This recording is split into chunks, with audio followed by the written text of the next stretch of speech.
Je bénirai l'Éternel en tout temps. Ses louanges seront toujours dans ma bouche. Oh, j'aime qu'on ait un problème. Et puis qu'elle est content comme ça. Ah, m'pas caché, Dieu. Depuis que commence à lire Bible chaque jour, je senti charge problème moi yo sorti sous dôme. Oh, si c'est comme ça, moi pour le couvrir acheter un Bible. Dégagez au marché. Mais en attendant, ou qu'attendez radio télévision d'espoir? Radio Vision d'Espoir. Oh, moi t'attendais une annonce comme ça, oui. Mais qui ça a te dit? Lecture de la Bible en un an. Une émission qui vous accompagne à la découverte des trésors cachés de la parole de Dieu sur Radio Télévision d'Espoir. Chaque jour de 11h à 11h30 du matin, excepté mercredi 5h30, 6h de l'après-midi, samedi 7h30, 8h du matin, avec les sœurs Chantal Saint-Hubert, Claude Louis Orisma et votre servante Maudeline Maurice Hilaire.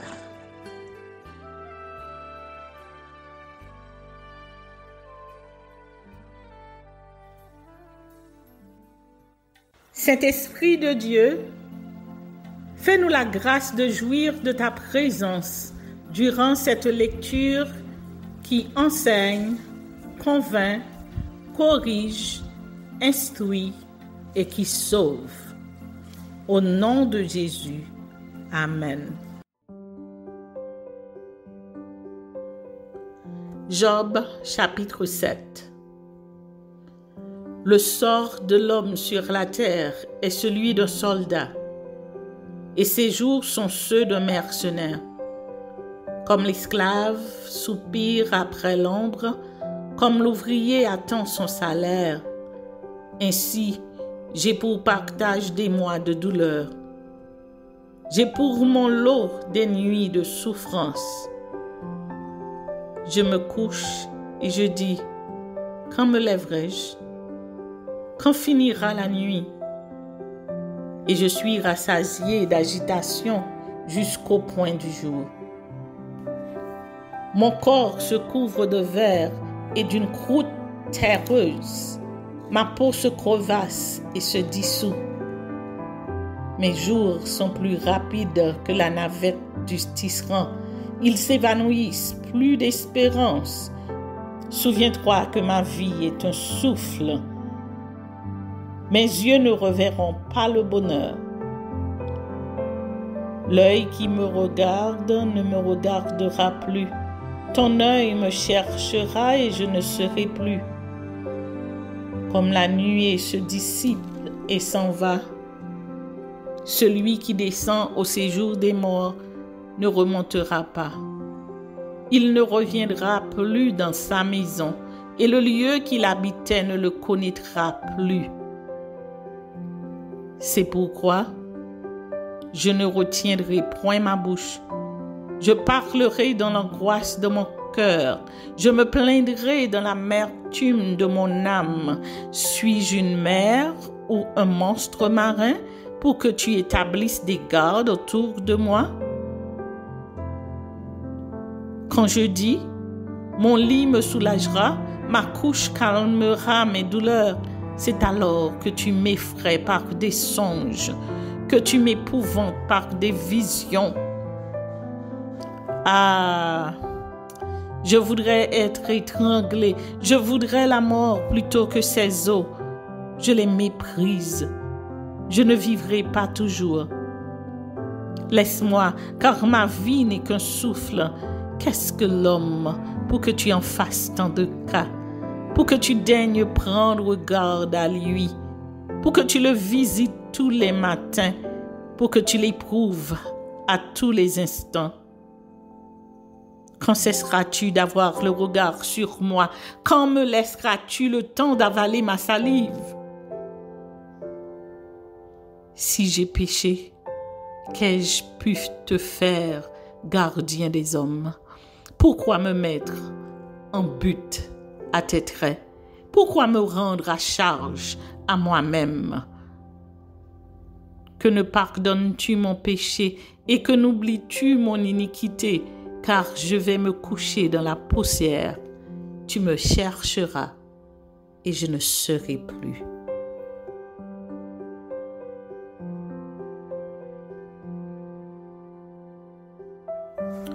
Job, chapitre 8. Discours de Bildad à Job. Bildad de Shuach prit la parole et dit: Jusqu'à quand veux-tu discourir de la sorte? Et les paroles de ta bouche seront-elles un vent impétueux? Dieu renverserait-il le droit? Le Tout-Puissant renverserait-il la justice? Si tes fils ont péché contre lui, il les a livrés à leur péché. Mais toi, si tu as recours à Dieu, si tu implores le Tout-Puissant, si tu es juste et droit, certainement alors il veillera sur toi et rendra le bonheur à ton innocente demeure. Ton ancienne postérité semblera peu de choses. Celle qui t'est réservée sera bien plus grande. Interroge ceux des générations passées. Sois attentif à l'expérience de leur père. Car nous sommes d'hier et nous ne savons rien. Nos jours sur la terre ne sont qu'une ombre. Ils t'instruiront, ils te parleront. Ils tireront de leur cœur ces sentences. Le jonc croît-il sans marais? Le roseau croît-il sans humidité? Encore vert et sans qu'on le coupe, il sèche plus vite que toutes les herbes. Ainsi arrive-t-il à tous ceux qui oublient Dieu, et l'espérance de l'impie périra. Son assurance est brisée, son soutien est une toile d'araignée. Il s'appuie sur sa maison et elle n'est pas ferme. Il s'y cramponne et elle ne résiste pas.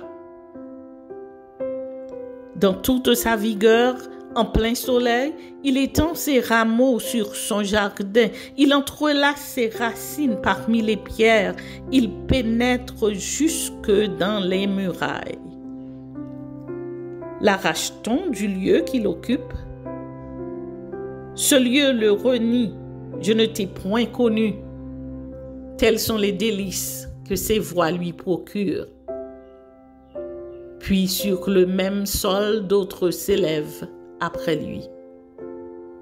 Non, Dieu ne rejette point l'homme intègre. Il ne protège point les méchants.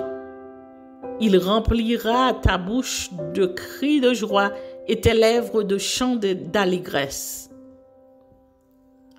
Tes ennemis seront couverts de honte. La tente des méchants disparaîtra.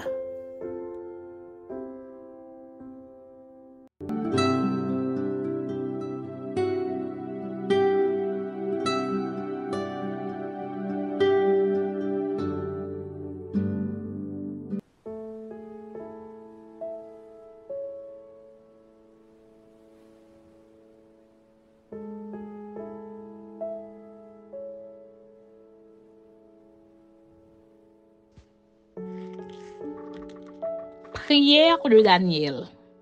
Daniel chapitre 9. La première année de Darius, fils d'Assuérus, de la race des Mèdes, lequel était devenu roi du royaume des Chaldéens. La première année de son règne, moi, Daniel, je vis par les livres qu'il devait s'écouler 70 ans pour les ruines de Jérusalem, d'après le nombre des années dont l'Éternel avait parlé à Jérémie le prophète. Je tournai ma face vers le Seigneur Dieu, afin de recourir à la prière et aux supplications, en jeûnant et en prenant le sacre et la cendre. Je priai l'Éternel mon Dieu, et je lui fis cette confession. Seigneur Dieu grand et redoutable, toi qui gardes ton alliance et qui fais miséricorde à ceux qui t'aiment et qui observent tes commandements. Nous avons péché, nous avons commis l'iniquité, nous avons été méchants et rebelles. Nous nous sommes détournés de tes commandements et de tes ordonnances. Nous n'avons pas écouté tes serviteurs, les prophètes qui ont parlé en ton nom à nos rois, à nos chefs, à nos pères et à tout le peuple du pays. À toi, Seigneur, est la justice, et à nous la confusion de face. En ce jour, aux hommes de Juda, aux habitants de Jérusalem et à tout Israël, à ceux qui sont près et à ceux qui sont loin, dans tous les pays où tu les as chassés à cause des infidélités dont ils se sont rendus coupables envers toi. Seigneur, à nous la confusion de face, à nos rois, à nos chefs et à nos pères, parce que nous avons péché contre toi. Auprès du Seigneur, notre Dieu, la miséricorde et le pardon, car nous avons été rebelles envers lui. Nous n'avons pas écouté la voix de l'Éternel, notre Dieu, pour suivre ces lois qu'il avait mises devant nous par ses serviteurs, les prophètes. Tout Israël a transgressé ta loi et s'est détourné pour ne pas écouter ta voix. Alors se sont répandues sur nous les malédictions et les imprécations qui sont écrites dans la loi de Moïse, serviteur de Dieu, parce que nous avons péché contre Dieu. Il a accompli les paroles qu'il avait prononcées contre nous et contre nos chefs qui nous ont gouvernés. Il a fait venir sur nous une grande calamité et il n'en est jamais arrivé sous le ciel entier une semblable à celle qui est arrivée à Jérusalem. Comme cela est écrit dans la loi de Moïse, toute cette calamité est venue sur nous et nous n'avons pas imploré l'Éternel, notre Dieu. Nous ne nous sommes pas détournés de nos iniquités. Nous n'avons pas été attentifs à ta vérité. L'Éternel a veillé sur cette calamité et l'a fait venir sur nous.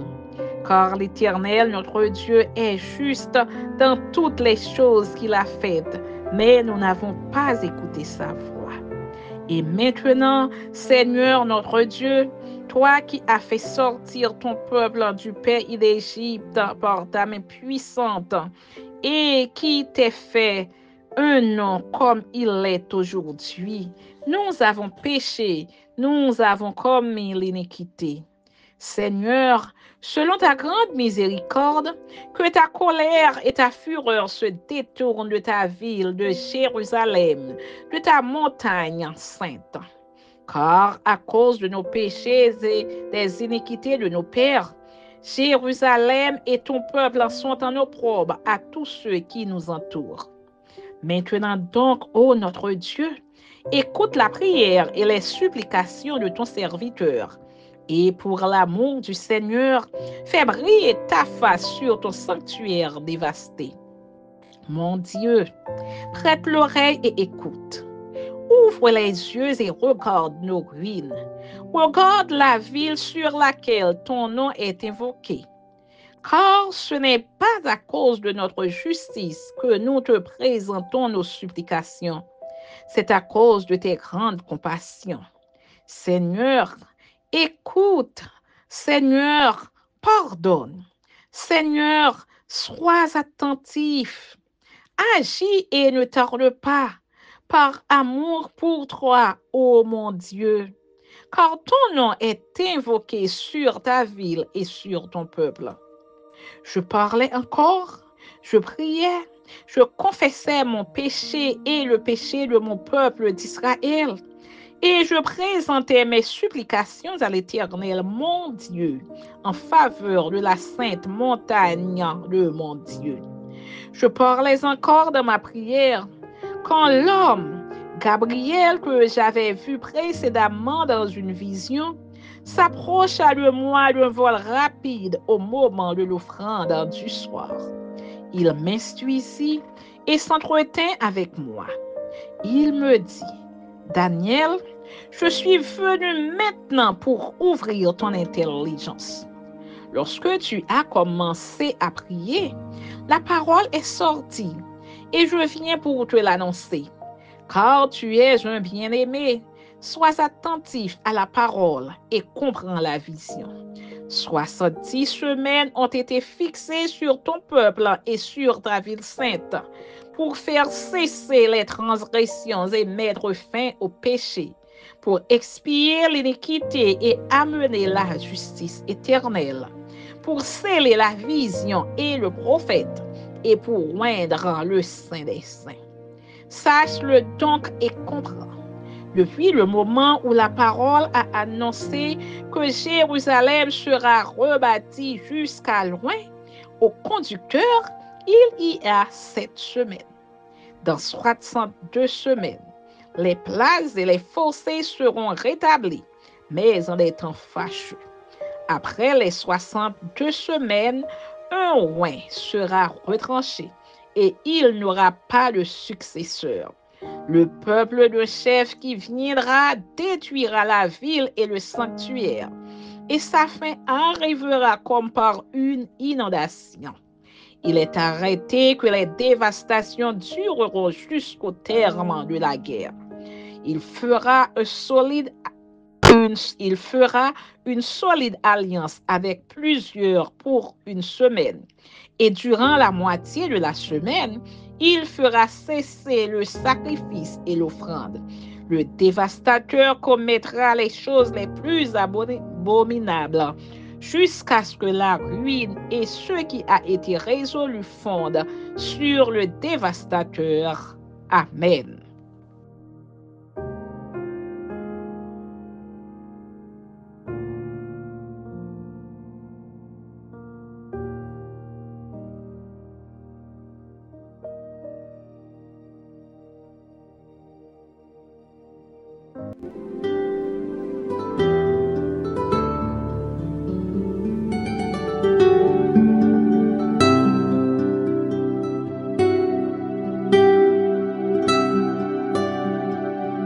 Merci Seigneur de nous donner le discernement dans la lecture de ta parole, que nous y prêtions attention afin d'appliquer notre cœur à la sagesse.